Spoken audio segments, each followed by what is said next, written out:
It's time to take a ride on the Steelers Afternoon Drive with our co-hosts Alan Saunders and Zachary Smith.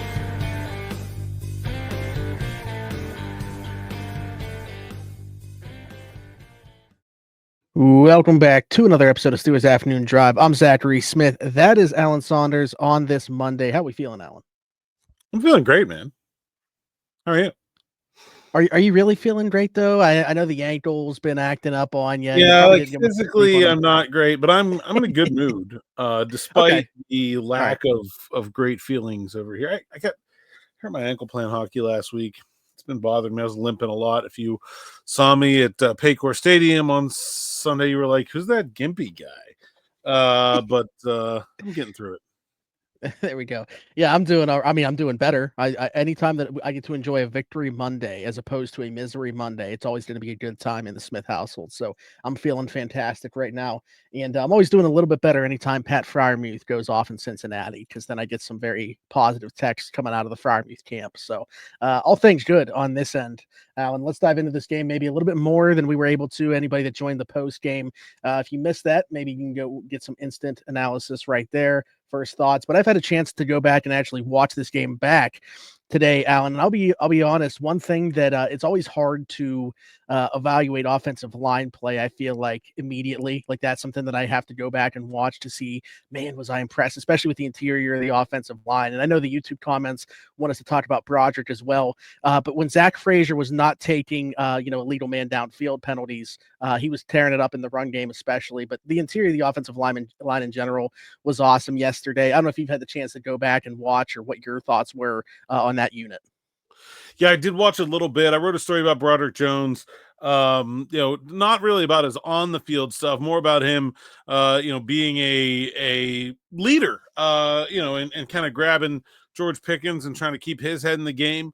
But I went back and just watched a little bit of Broderick because I was looking for a specific play. And man, there were some fun reps out there in the run game. I think they're a real good run blocking offensive line. They obviously will have pass protection issues from time to time with certain looks and matchups, but I thought they did a really good job of minimizing Trey Hendrickson. I don't know if Sam Hubbard even played. I think it was a really good game for those guys to sort of get back. I talked to Mason McCormick after, and it was like, yeah, they did not like the way they played against the Browns, and I thought you could really tell that they were ready to get out there and set things right. The right side, especially to me, with Mason McCormick and Broderick Jones, just scream like that is a nasty run blocking duo, but they're going to take their lumps in pass pro. But I mentioned Broderick within there. A lot of people, and you specifically writing that story, mentioned the leadership role, but from a football playing perspective as well, man, like, did the bye week just come at the right time for him? The mini bye with the 10 days off between Cleveland? Because I really felt like even as a player, he looked much better in this game, more comfortable than he has. Obviously, the Cincinnati defense, nothing to write home about, as I think we've talked about a ton. But what have you noticed, if anything, with Broderick that has maybe led to him maybe taking a little bit of a step forward here? I just think there's layers to it. I think it's the health, first and foremost. Like, he was not healthy at the beginning of the year. I think that was obvious, like with the elbow brace, and it's just been a slow progression on that. I think it's the improvement that we expected to see in a year two that maybe you hope to see at the beginning of year two, that sort of losing that offseason time sort of robbed him of, but is happening kind of in season as we go now. And I do think I just think when you're a unit that you thrive on physicality, you're going to struggle on short weeks and do great on long ones, right? Like if your biggest thing that you're bringing to the table is that you're a bunch of rough tumble butt kickers, then like you're going to be able to do that better and more reliably on more rest, and not as good on short rest. And I think that's part of what we saw over the last two games for the Steelers offensive line. Yeah, absolutely. And I don't want to go the entire way without talking about the work of Isaac Seumalo and Dan Moore as well. We talked about their ability to limit Trey Hendrickson in this one. I don't know if you've anything to add about those two guys specifically, but I just didn't want to leave them out of the conversation. I just loved Isaac Seumalo's 2-man block on Najee Harris's touchdown run. Mm-hmm. I also like how understated like his celebrations for everything are. Like everybody else is very animated. Like even if you look at the two guards, right? Like you got Mason McCormick like windmilling every time they get like a first down or ice the game, and then you got Isaac Seumalo who's just like gives a little bit of a clap, and that's it. That's all you're getting from. Yeah.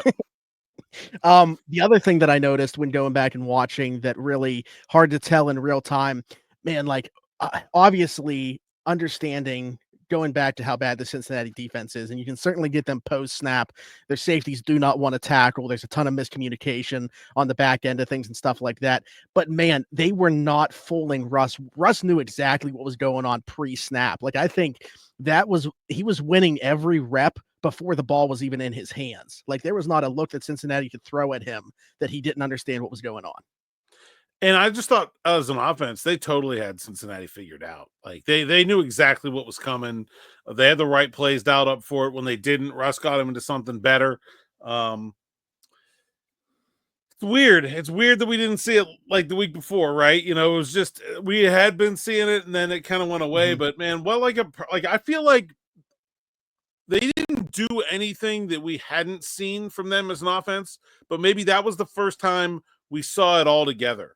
Right, we saw Russ with the at line of scrimmage adjustments. We saw Freiermuth get involved. We saw the run game look good. We saw them spread the ball around, hit George deep, get Calvin Austin loose. Like I don't know, it was a really good offensive performance. We've seen them have elements of it at different times, but like you said, to see it all put together in one game and one performance, this was really the first time that we felt like we saw that. I mean, when you get, I don't remember it's the rookie corner, I believe, for Cincinnati out of Northwestern, who's playing more than he probably should be. What's his name? Dang, it's gonna bother me. Josh Newton. Or TCU, yeah. Josh Newton out of TCU.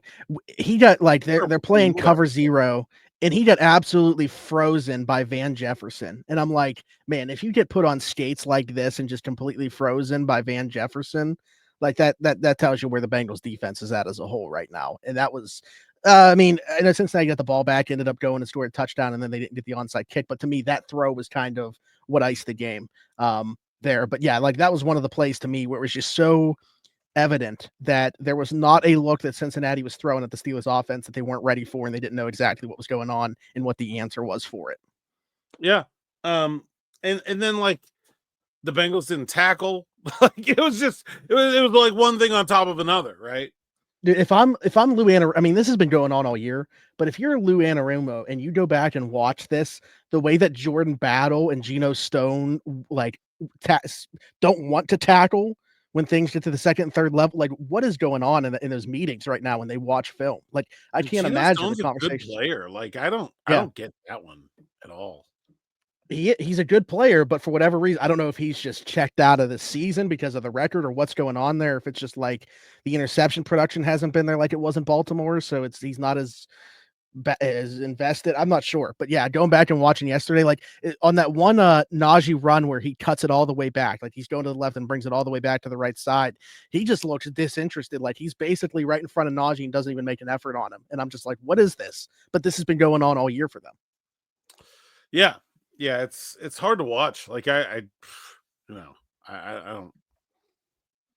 And that's why I say like there's elements of everything within that, right? Like it's communication on the back end, it's effort for a lot of guys. I don't think that they're the most talented group, but I don't think that like they should be. If you look at the players that they have, they're like, this bad. Yeah, Hendrickson, Hubbard. Now, not having Wilson was a big deal for them. But like Pratt's a good player. Davis Gaither's a good player. Geno Stone was a very good player in Baltimore. I know that Taylor Britt was good last year. And he's regressed. I'll be honest. I saw like an Anarumo quote come by my feed today, and I was like, "Oh, they put him out there." Like I kind of thought we might be getting a tweet from Schefter saying he was fired. I don't know if the Bengals have anybody. I confess I'm not familiar with the depths of the Bengals coaching staff. Anybody else who can call the defensive plays, but like if that's the performance that doesn't get your defensive coordinator fired, I don't know what is. Like How much worse of a defensive effort was that than the Steelers at the Browns last year that got Canada canned? I agree, and it's just crazy because we're like 2 years removed from him getting like him being a front runner for the Cardinals job, and then them going with Yeah. Jonathan Gannon. You're like, yeah, like he was getting head coaching looks, and a lot of people thought that he was going to become a head coach. I think the league caught up to him, and he hasn't been able to punch back. Yeah. Yeah, I agree with that. I mean, I think he was a good coach. Like, I don't know. It doesn't make any sense. It does not appear that they have anybody on their coaching staff that has that kind of experience. So that could be why they have not made a move. Also, the Bengals notoriously cheap and probably do not want to pay two coaches to do the same job. That's fair.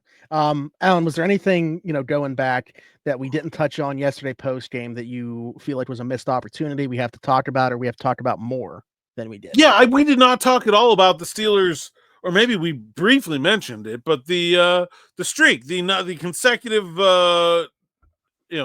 8 games or better, or whatever you want to call it, non-losing season streak. Oh. As a franchise, 21 seasons in a row, tied or broke the NFL record, I think, for the longest such streak. And Mike Tomlin, of course, has still never had one. I think we've talked about this before, probably this time last year, but do you care about this? And does the fact that it seems like they're headed to some higher goals this year change the way it hits when it happens? We did have this conversation last year, and I don't remember what my answer was, to be quite honest with you. I think I know that he doesn't care about it. And we talked about like even the idea of winning a playoff game, right? Like that's not the goal. Fan base certainly wants to get that monkey off the back and be able to stop talking about that, but that's not the goal of the franchise. Certainly having a winning season isn't the goal of the franchise, but I think it speaks to the model of consistency that they are, if nothing else. And I always appreciate knowing that this team is going to play in meaningful games. I wish I remembered the person's name, and if they watch this, please drop another comment and I'll remember from now on. But there was a person that in the YouTube comments, I don't know, 3 weeks, maybe a month ago, mentioned how they just appreciate being a Steelers fan for that exact reason, just knowing that you're always playing meaningful football games. And I think that that's given me, honestly, like reading that comment, also an appreciation for knowing that. Like it's kind of eye-opening when you look around the landscape of the NFL and see these teams that are, I can't imagine some of these fan bases week in and week out watching their team, knowing that you're really watching for nothing. Whereas a Steelers fan, like the only thing that I've known, even if they go one and done in the playoffs, they still made the playoffs. If they didn't make the playoffs, they were in it in week 17, week 18, like right down to the very end. So to me, I mean, this in itself doesn't necessarily mean much to me, but it is an impressive feat to me, and just speaks to how consistent, if nothing else, we know the Steelers are. Yeah, I mean, it's like, I honestly think that what the Steelers have done is harder to do than to like randomly win a Super Bowl. If that makes any sense.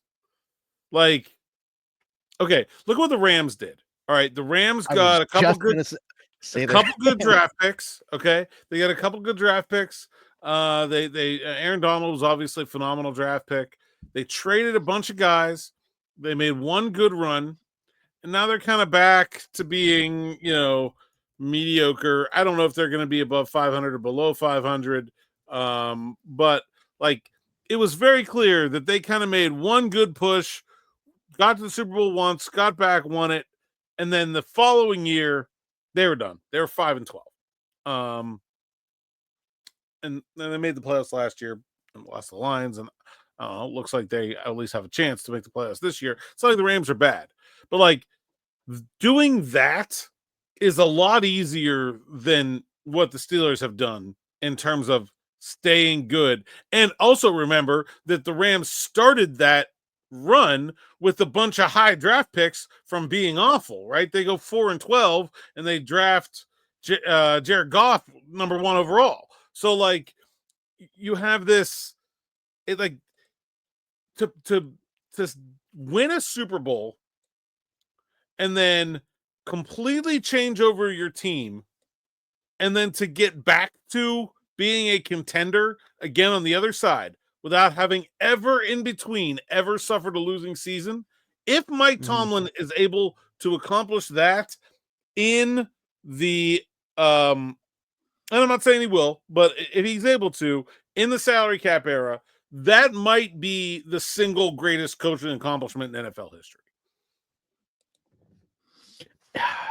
Yeah, I mean, I was going to bring up the Rams too, because like you said, like, I mean, the Rams clearly were I don't know. It's stupid, I guess, to try to like compare one sport to another, but it's basically like when a team like the Royals or something go all in, right, to try to make and they did. They got to their World Series 2015 and were able to do it, as opposed to the teams that you see constantly there year in and year out, and obviously salary caps, non-salary cap sport. But it's an example that I think of, whereas like the Steelers are, I guess, in that example, who's a team that's always in the mix? The Dodgers, the Yankees, somebody like that, where they're always in the mix. Well, the example I always used to give was, would you rather be the Atlanta Braves or the Florida Marlins, right? Because for about like 15 years, the Atlanta Braves were one of the best teams in baseball, clearly the best team in their division, always had a great team, always made the playoffs, but did not win the Super Bowl, the World Series.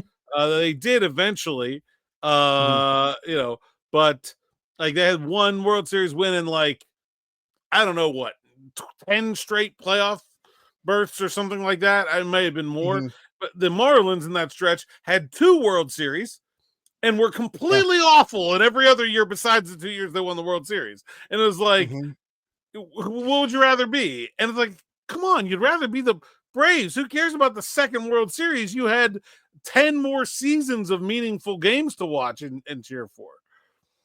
I mean, yeah, so just the ultimate goal here. Outside of the year where the playoffs were canceled in 1994, the Braves made the playoffs every season from 1991 to 2005 and won 1 World Series. And the Marlins in the same stretch, almost the same stretch, actually in the same stretch, made the playoffs twice and won the World Series both times, and did not even have, they had 2 83 and 79 seasons. Those were the only 2 where they were even over 500 in the years they did not win the World Series. Like, I understand 2 is more than 1, but you'd have to be crazy to prefer that to the opposite. My guy Dontrell Willis, one of my favorite players growing up. But anyways, I mean, Charles Johnson, the Marlins catcher, who is the father of Steelers practice squad wide receiver Brandon Johnson. There you go. Oh wow, baby! I did not know that was the case. But okay. The ultimate goal, obviously, to win a Lombardi, to win the Super Bowl, but the appreciation for the moments that take place on the road to doing so, and again, just like being at all the home games, knowing that they're going to mean something, and taking in the experiences, watching every away game with my dad. Like I just, every season, every game meaning something, and knowing that this team is always competitive. Man, I think that sometimes we take it for granted because of the lack of postseason success, but man, it's still a testament, again, going back to just how consistent, at the very least, the franchise is and the floor that they offer.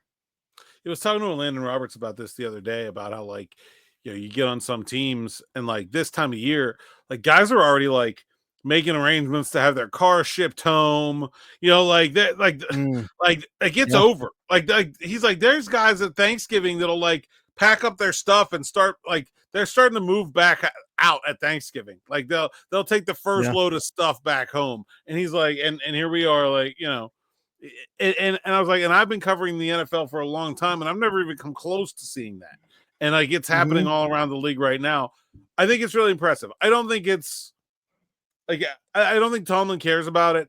And I don't and like, I think I'm firmly on the record as the playoff wins thing being a weird fluke that doesn't matter. Like, would you, like they won the division in there once and got a bye, and like, so if they had been a little bit worse and gotten to a wild card and won that game and gotten to the exact same place, would you feel better because they would have more recently won a playoff game? No, it doesn't matter. Just like, you're not like, if somehow the Steelers end up with the 1 seed and they lose in the divisional round, that would be better than if they win in the wild card round and lose in the divisional round by more. Like it, just closeness to the end goal is all that matters, not winning a playoff game. But yeah, I mean, I think people should be very hesitant to take what the Steelers have been under Mike Tomlin for granted. And I think it's very easy to say, oh, this should just take 1 year and tank, and then it'll be right back up there. And it's very different to watch your team lose those games, to have the players on those teams lose those games. I mean, it's some franchises go down that road and they never recover from it. And let's see what happens with the Bengals, right? I mean, 4-8 despite the offensive performance. We just talked about Geno Stone and some of the guys on defense seeming like they're completely checked out. How are they going to respond this offseason? It really feels like this had to be an all-in year because T. Higgins not going to be back in 2025. Like, what direction is that San franchise Francisco go? too? Very similarly, right? Like, same thing. Like, this was supposed to be their year. Now it looks like it might be falling apart. Like, are they able to turn around and get right back there? I don't know. We'll see. The other part of what you said there was, like, does the team looking like maybe they can make a little bit more noise play into that as well? I think that's the other part of this too, right? Because there's scenarios where next week they can clinch a playoff spot where it's like the last few years, again, saying that they were in the mix. That didn't happen. Like, we either needed help at the end of the season or it was like week 18, they had to win to be in. Like, so the last few years, despite them making the playoffs, it was never a case where we knew weeks ahead of time that they were clinched and it was more just about the seeding. This year looks like they're going to clinch much earlier than what they have in the past. And yeah, that's something I guess I haven't let my mind go to yet, where it's like, does it seeming like there's more of a ceiling there with this team play into the fact of extending the streak at all? I don't know. I know that you're not coming from the fan perspective on that, but what's your take? I think it, I will say this. I think there's been a couple of years in there where it rang kind of hollow, right? Where you win the last week and to preserve your 1% chance of making the playoffs, but like everyone knew you weren't going to make it anyway, and it kind of doesn't matter. I do think there is a little bit more, I would say, worth celebrating when you're getting your 9th win to extend your streak in week 13. like that's a little that's a little different. They were also that week they went over their Vegas win total at the same time, which to me I think is probably the best sort of measuring stick for exceeding preseason expectations. They've now done it 5 years in a row. I think that should, like, those two things to me kind of go hand in hand, where it's like, hey man, this team is better than people expected to be, better than I thought it would be. I predicted they would only win 9 games. They've already got 9 wins. And so I think there's reasons for good feelings along with the moment in this instance. Yeah. Yeah, that's interesting. I don't know. Like I said, I'm not sure that I necessarily have too much of a take on that, but yeah, we'll see how the rest of things play out. And this team knowing that, when you're winning, clinching a playoff spot for the chance to go to, Kansas City, like it was in 2021, or like last year, I feel like there was a path there and we talked about that, right? Going to Buffalo.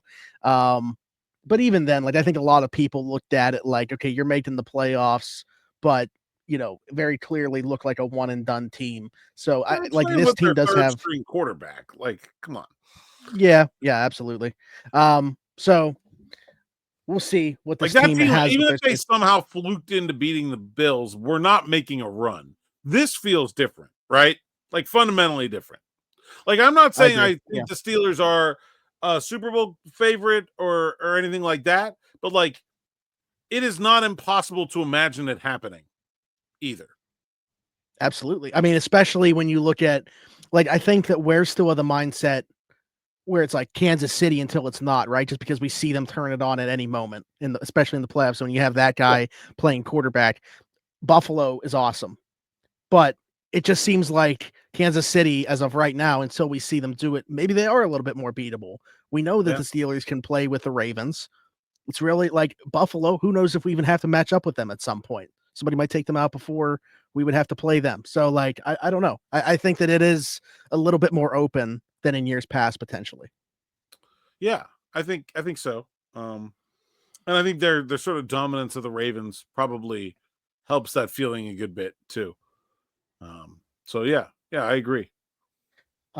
Things that the YouTube comments as I was scrolling through wanted us to bring up. At least we talked about both of these things, but more talk about George Pickens, obviously, and people saying, how was what he did any different than like Josh Allen's pointing, or most of the guys point now, even if it is with like the two fingers pointing in one direction. I saw you having a conversation on Twitter. I guess I didn't realize until going back and watching like the gif of it, where it's like him actually like pulling back on it as well. Like very clearly not just pointing, celebrating a first down or anything like that. That was 100% a gun that somebody told me, and I don't know if it was like the same video to every team and every player, or if like sometimes like guys got different examples, but like a video that looked exactly like what Pickens did was part of at least one of the examples that was given to the players before the league of like, do not do exactly this. I can't confirm if that's what like was shown to the Steelers, but yeah, I mean it. And this is I don't know. I'm fine with being hard on George, but like this is a dumb rule and I don't care for it. And it's all about money. It's not about anything that matters. Like the league doesn't like it because advertisers don't like it and they want to charge more for ads. And like, sure, they should be able to make money, but like George doing that does not offend me in any way, shape, or form. And while he should be smart enough to follow the rules as they're put out in front of him, I don't really care for this particular one, and I'm not going to share in a lot of angst about it happening. I do think, though, that there is a obvious pattern of inability to follow the rules in general that is a little bit more concerning.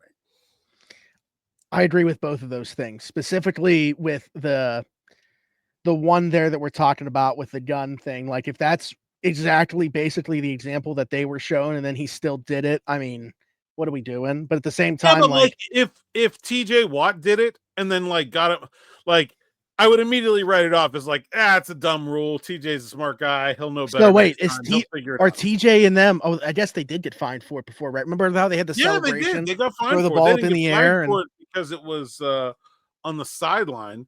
But yeah, they did get fined for it. So like, I don't know, were people like flipping out when that happened? Like, no, I think it is because of who pattern, it is, and right? Yeah, like, and it's concerning because like, the flag comes down, you hear personal foul, you're thinking George Pickens is getting thrown out of the game, and like, we've talked about this all season. There are a few guys on the team who are less replaceable than George Pickens. They finally do have Mike Williams who could do some of those things, but like, man, like that's really putting the team behind the 8 ball if that were to happen. And the other one, a taunting. Now, is that a call if the ball doesn't land on the player, you think, or specifically because of that?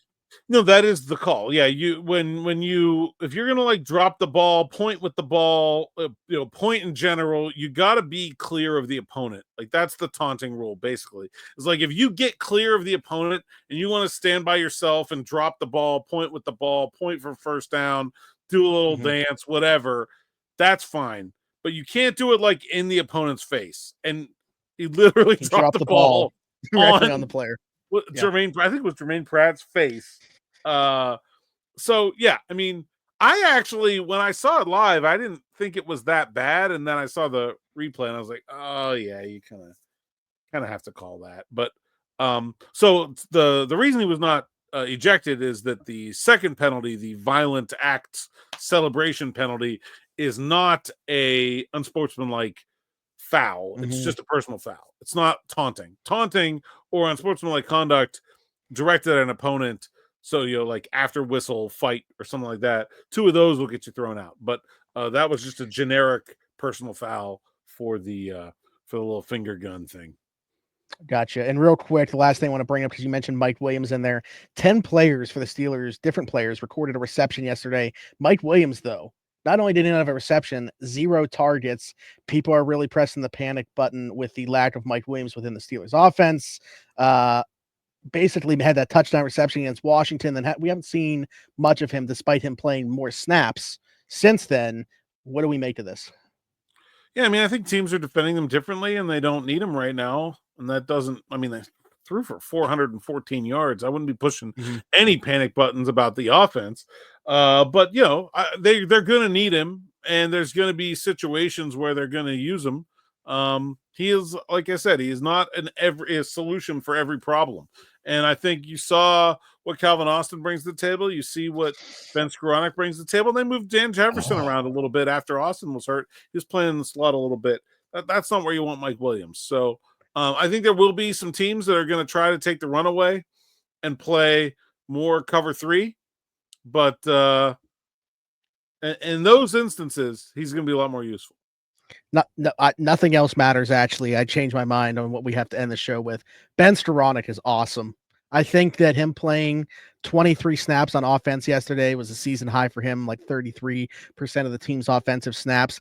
I really think that they've fallen in love with his work as a blocker. I mean, especially down, like he just fits perfectly. He's the ideal wide receiver 5 when you talk about what he does as a blocker and what he does on special teams as well. He's awesome. And yeah, I think the coaching staff is really just falling in love with and then he had a nice catch too within there as well, only his 2nd catch of the year. But regardless of what he brings as a receiver, I think his value is just can't be overstated because of what he does for them in the run game. Yeah, it's nice. It's nice to have that guy. I don't know that he's like ever going to be a big part of the there's a play against, I think it was Washington, where he was like wide ass open and Russ missed him. It's not like he's incapable of receiving the ball where he's like just a blocker, but I think he brings something to the table. I'll be interested to see as things move forward how defenses adjust to what they did against the Bengals. That was a strong look, man. I don't really think there's I thought teams going to cover 2 against them was a little bit obvious. I thought having Mike Williams would help if teams didn't. And now I'm interested to see where they go from here, because I think they've diversified a good bit. Yeah, absolutely. All right, good stuff. Alan, until tomorrow, tell the people they can find you. Saunders_PGH on X, Instagram, TikTok, and Blue Sky. PGH Steelers Now is the site's account, SteelersNow.com. Go there, read the word so I can get paid.